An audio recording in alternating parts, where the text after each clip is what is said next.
Chats. My name is Lindsay Giese, and I'm the Executive Director for River Arts, Inc. And today I'm joined by the other half of River Arts, Inc., Kristina Coopman. Hi. How's it going? Good. Long time no see. Right? I see we typically match, and today we're both wearing black with white accessories. Eventually we're just, yeah. Got my John Joseph travel mug today. Kristina's rocking our 20th anniversary River Arts mugs, available this year only in both tan and blue. Yeah. And of course, we're drinking John Joseph coffee today. Of course. Okay, so I put out to the World Wide Web and social media and asked who people would like me to interview. Lo and behold, they want to know more about you, Kristina.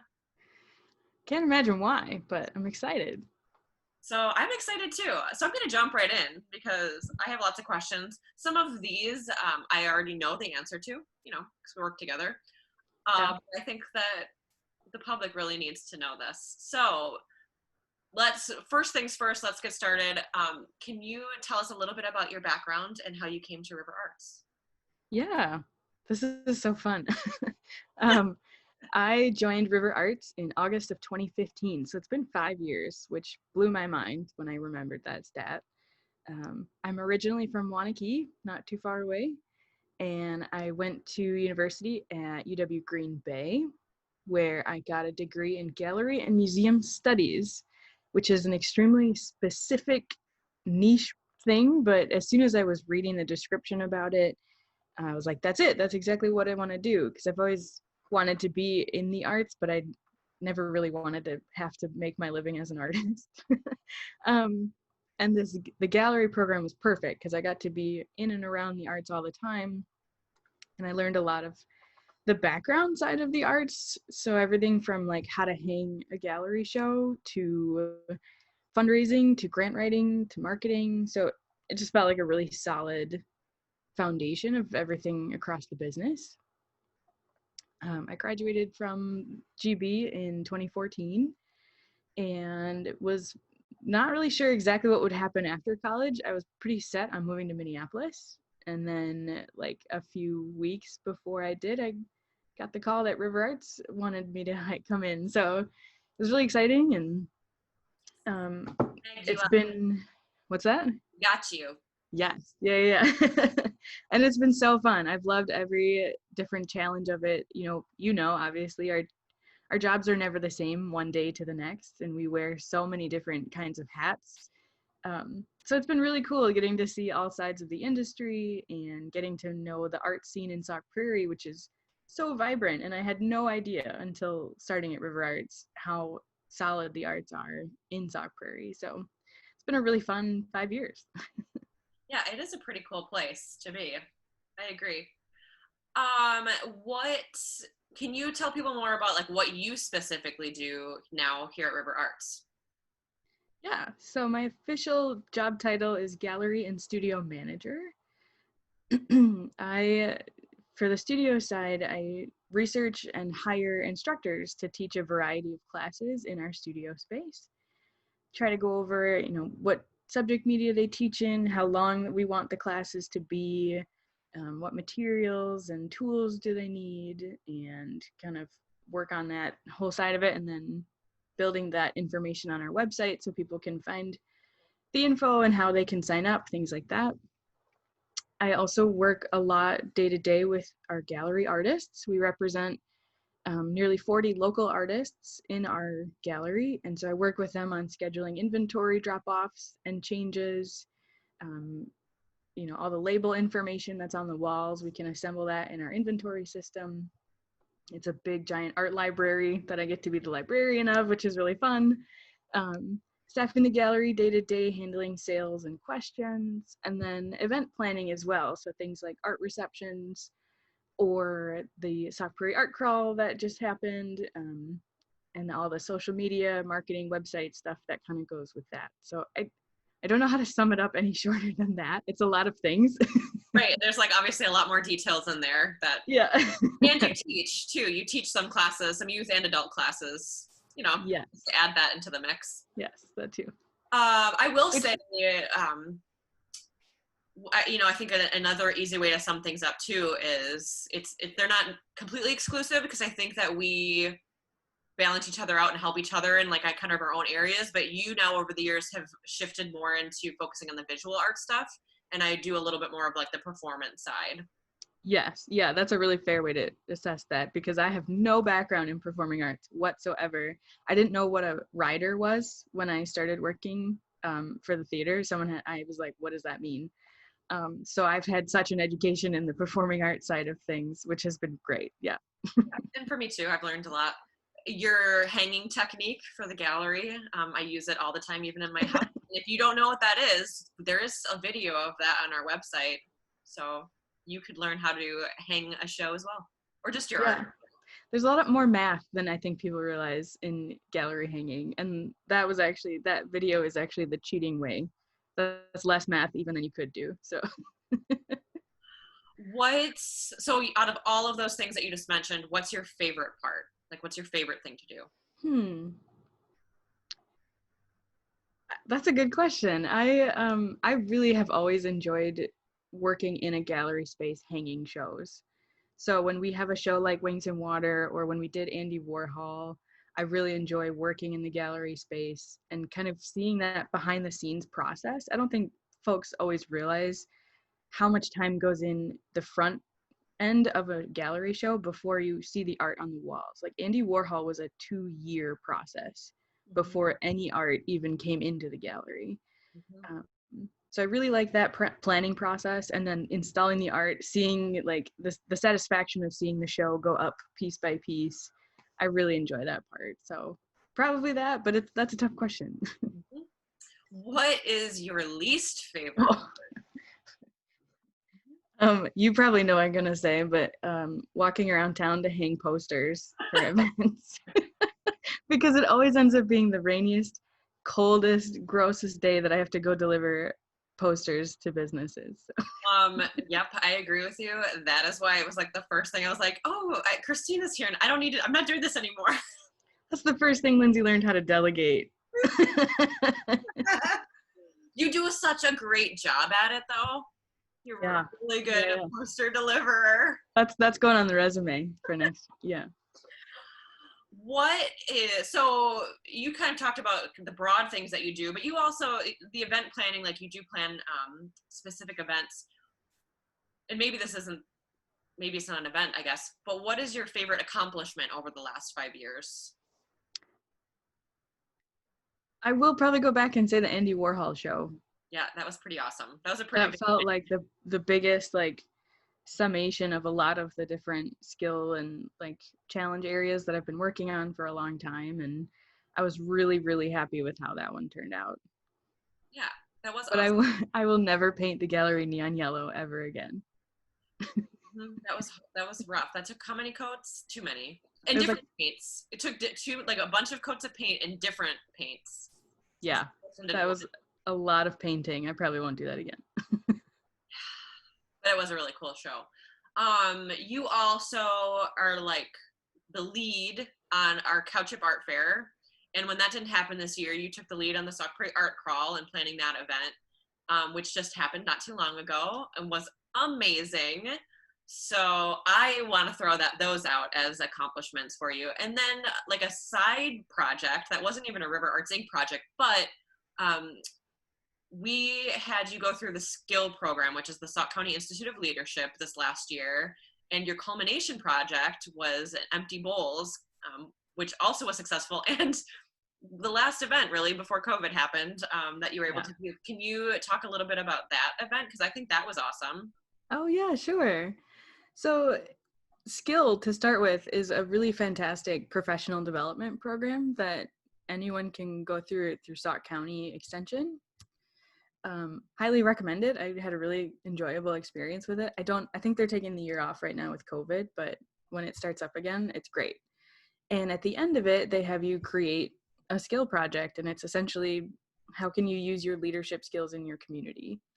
And I've wanted to do an Empty Bowls fundraiser for a long time. It's a pretty well-known concept where ceramic artists donate handmade bowls, and restaurants or local folks donate soup and bread, and people can come in, buy a bowl, fill it with soup, and all the proceeds go to the local food pantry. And I think it's such an amazing idea, and shows how much, the arts kind of get a bad rap for being completely trivial and like frilly afterthoughts, but the arts can solve hard social problems. And I love that this sort of event can prove that the arts are a useful community investment to make, and they can help with other, societal problems. And so it was a really good project. We had it on March 10th, and then Wisconsin shut down on March 16th. So we slipped it in right before COVID ended up happening. I can't imagine trying to have a food event right now. So the timing ended up working out. But yeah, you're right. I was really proud of that. We raised over $1,000 for the Stock Prairie Food Pantry in one night. And the response was so generous, and I was so excited, and we had a great time. So it was great. Besides you mentioned going into more administrative arts field versus making a living as an artist. But you are an artist. So what kind of art do you like to create? Oh, I do. When I'm at home, I mess around with printmaking. So I'll carve linoleum blocks and pull prints. And I do some fiber work. I like to do some embroidering and sewing when I have my sewing machine out. I have kind of a small apartment, so I don't have a ton of room to leave everything set up all the time. Those are probably the two that I play around with the most. But it's it's an enjoyable thing where I do consider myself an artist. I just don't have the pressure of having to sell anything anywhere. I just kind of do it for me, and it's a really fun hobby and relaxing moment, and I make gifts at Christmas time. So it's a fun hobby. That's a good talent to have. Yeah. Okay, lightning round. Oh, okay. Favorite animal? A turtle. If you knew that. Animal. There are turtles on my desk. Yes, there are. Favorite artist? Oh, you can't ask me that. I did. I'm gonna go with a weird answer, and his name is Albrecht Dürer, and he's the father of printmaking. Okay. All right, we'll look it up. Yeah. Favorite guilty pleasure? Drinking 3 or 4 cups of coffee on my days off. All the coffee. I'll start with regular, and then I switch to decaf, and I just keep drinking coffee all day. It's great. That's not too bad. That's good. That's what we are promoting today. I mean, this looks like I'm promoting, but I always have a coffee cup next to me anytime I'm at home. Favorite hobby? Besides art, I don't know that people realize I have a pretty serious hobby, playing soccer. I'm pretty serious about it on my time off. So normally during non-COVID, I play in several adult rec leagues throughout Madison, and I coach a kids skills academy for soccer skills on my days off. So outside of art, soccer is a really big hobby of mine. Yes, you have come in many a times with like a rolled or sprained ankle. Scares me to death. My ankles, I play like I'm still 19, and my ankles are not 19 anymore. And so, yes, I've sprained a couple of ankles and had a couple of injuries over the years, rolling to work on crutches. All right, this is a new game I like to play. Who is more likely? So between the two of us, who is more likely to do this? Okay, I can't wait for this. You will not get fired for any of your answers. Thank you for that caveat. Here's the thing. This is like the shoe game they play at the wedding, right? Where which one of you, the bride or the groom, is more likely. Yep. People may not know this. Lindsay and I are slowly becoming the same person. She doesn't need to finish a sentence, and I'll know what she's going to ask me for. So this should be really interesting. Yeah, and I'm sorry for that. So sorry. Okay. Who is more likely to kill a bug? Me. Yep, no question.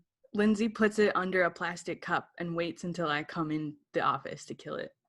I can't do it. We get a lot of those hairy centipede things, and I draw the line there. So if Kristina sees a cup on the floor, there's a bug under it.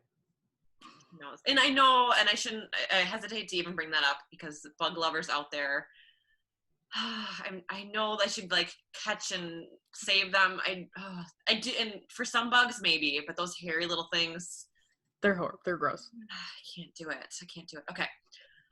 Who is more likely to get things out of our basement? Probably you, only because I can't reach a lot of it.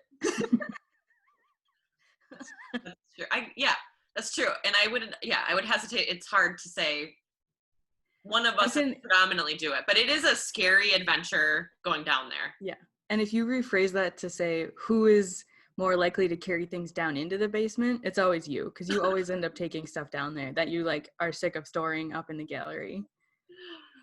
Um, yeah, but it's a scary basement because there's a furnace above your head. So you have to, well, I have to duck from. I don't.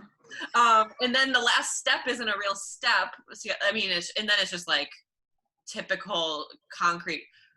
It's a scary, scary basement. And almost every time I go down there, I'm reminded of the fact that Mueller Sports Medicine back in like the 1950s or maybe early 60s, they started down there. Like the table that they mixed salves and things on, like that's still down there because it's it's like 14 or 15 feet long. Like it's never coming out. How people worked down there blows my mind. There's like one creaky hanging light bulb and that's it. So not good. Not good. Okay. Who is more likely to collect coffee mugs on her desk? Lindsay. Yeah, it's a problem. Like 7 or 8 end up. I reuse the same mug more often, and you just bring a new mug every day. and then they don't go home. No. So yeah. Until you walk out on like a Friday afternoon and you have like an armful of coffee cups that you are taking home. I have 3 here right now. Who is more likely to kill plants? Me, probably. You put it on your calendar to water them. That's a new thing. So when COVID happened, we have a lovely volunteer, Judy, who was coming in once a week.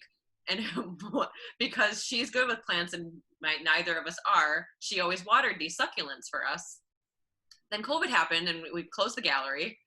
And it was a good month until I remembered that nobody was watering the plants. So finally did that and then finally had to just set a reminder. And so they're alive. But it's neither of our strong suits.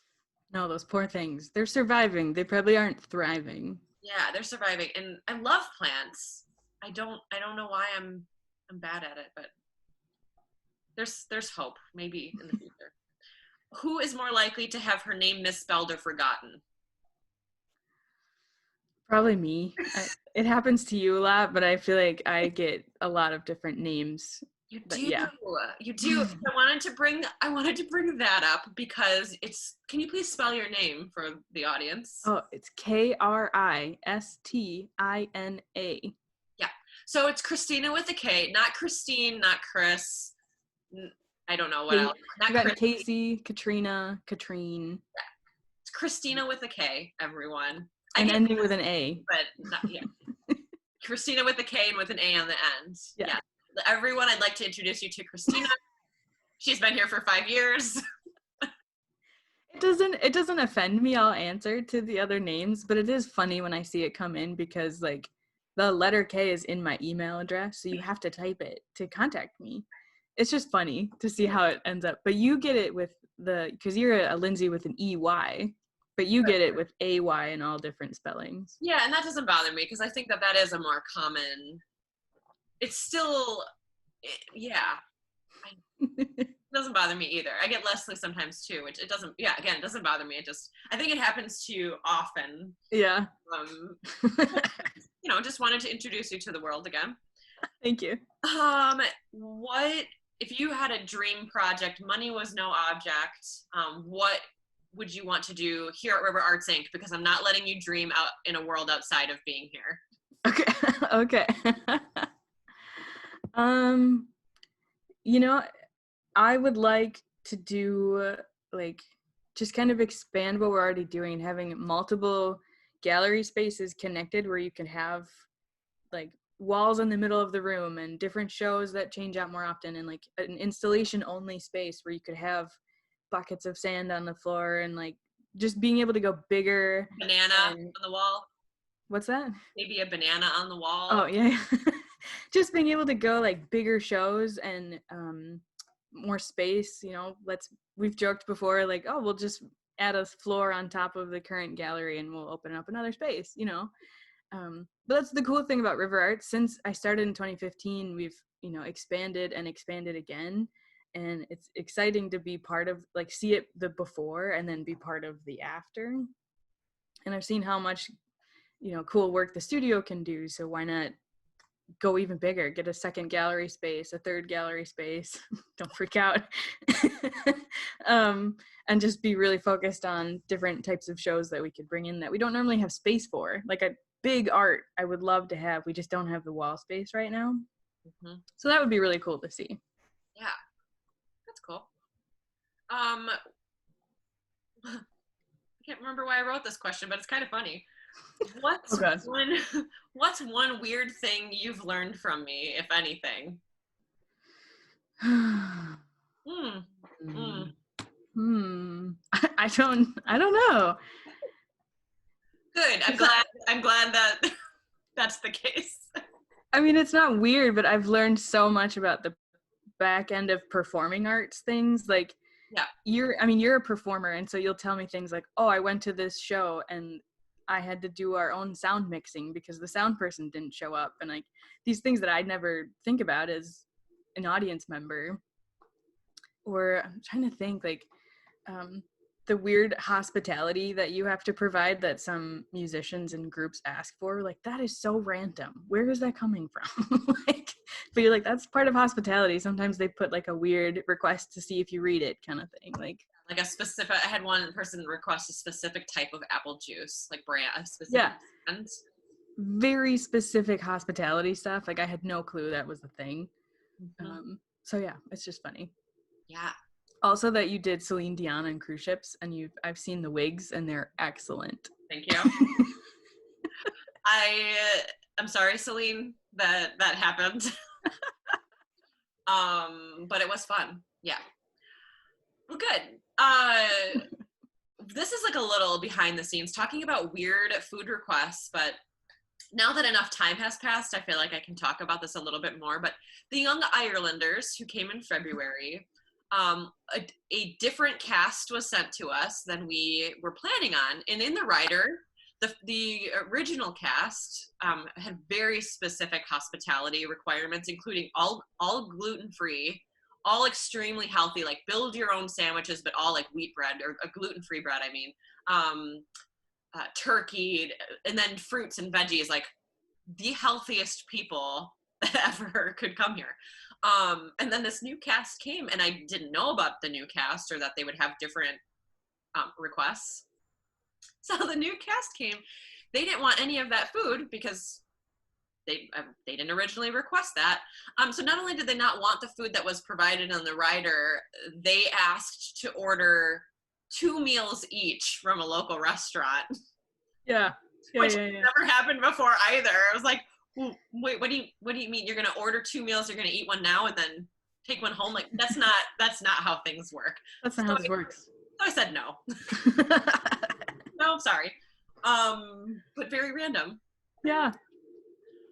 My last question today is that another hat that you wear is, a lot of the times you fill the role of our arts advocate. A lot of work in the arts is advocacy work, because for some reason in the arts we're always fighting for funding, and don't know why, because I think that we've all proven how important the arts are. But you do a lot of that work for us here at River Arts Inc. And I know that some of that came from, you did a little stint with Arts Wisconsin, who is amazing at keeping the arts in the forefront in front of politicians. And now you're working with the Middleton Arts Group. What's their official name? Middleton Arts Committee. Yes. So you're continuing your work there in Middleton, where you live. But why do you feel like it's so important to speak up about and show support for the arts? And why do you think we're always fighting for something that should be so obvious? Yeah, that's a really good question. And unfortunately, like I mentioned before, the arts are really often seen as frivolous add-ons, like not core necessary skills.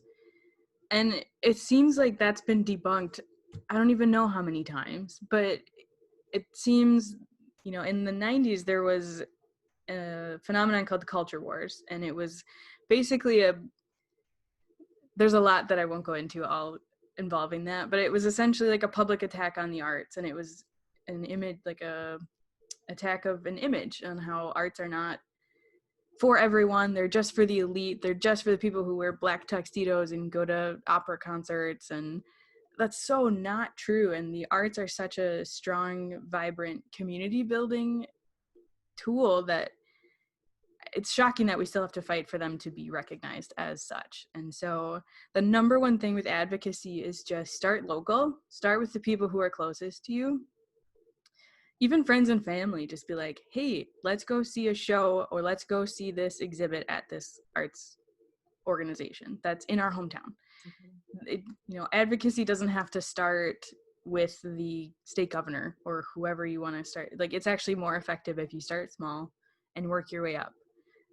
And that's something that I've learned doing advocacy is, a lot of it is relationship building, because if you're talking to someone and you're saying how the arts are important and they're not really believing you, and then you get on to the conversation that their kid is in solo and ensemble, they're playing a musical instrument, like, hey, that's a really enriching thing that your kid is working on and a skill they're learning. And you kind of have to bring people around to the fact that it's not tuxedos and champagne in an opera. It's solo ensemble, it's band concerts, it's dance recitals, it's all of that. It's not just one thing. So that's like my little personal mini rant on advocacy. And the funny thing is, right before we started this, I was writing a new advocacy letter. It's kind of it's not something you do and then it's done. Advocacy is an ongoing process, and it's something that I will continue to do my entire life, I anticipate. Like, I'm doing it as a volunteer in my hometown and through my job at River Arts. Like, it's a really powerful tool. So Yeah, and I will say with COVID, in case people have forgotten, this was a good reminder to people, like how much the arts is in our lives. And certainly, like, not having the live portion of arts, we're feeling it, but most of the virtual content or other things that people have gotten creative with to help us get through COVID are arts related, or public art, just being able to walk a trail and see public art. And so it's all around us and more predominant than ever, right. and important than ever. So thank you for your work supporting the arts there. Well, thank you so much for joining me today for this coffee chat. I feel like I learned so much about you. Just kidding. But I am glad that the public gets to know more about you, because you're amazing and you do wonderful work. Thank you. You're very welcome. This was a lot of fun, and it's fun, when your only coworker also happens to be a friend, it really balances it out. So it would not be nearly as fun at work if we didn't get along as well as we do. So this is just another fun aspect of that. It is pretty cool. We're very lucky. So cheers. Enjoy your other cups of John Joseph coffee today.